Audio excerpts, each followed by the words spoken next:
আসসালামু আলাইকুম গাইজ, আমরা আজকে সাকিব ভাইয়ের অনুরোধে চলে আসলাম চন্দ্রগিরি। সাকিব ভাই বিশেষ করে অনুরোধ করছিল অনেকদিন যাবত যে চন্দ্রগিরি যাওয়ার জন্য। সো সাকিব ভাইয়ের কথা রাখতে আমরা চন্দ্রগিরিতে চলে আসলাম। হাঁটি হাঁটি পা পা করে আমরা চন্দ্রগিরি পাহাড় থেকে নেমে যাচ্ছি বাসার উদ্দেশ্যে। আজকে আপনার এক্সপিরিয়েন্স কেমন, যে এখানে এসে কেমন লাগলো? অনেক ভালো লাগছে, সবাই আসবেন। ভবিষ্যতে বনি আসবো। ভবিষ্যতে বোনে আসবে, আচ্ছা ঠিক আছে। সাকিব ভাইকে কিছু বলার জন্য আমি বিশেষভাবে অনুরোধ করছি। না, আমি আজকে আর কিছু বলবো না। খুব tired।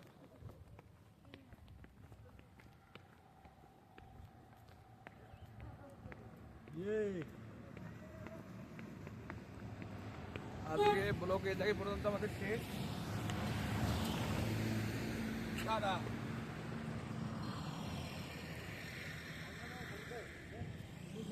সুন্দর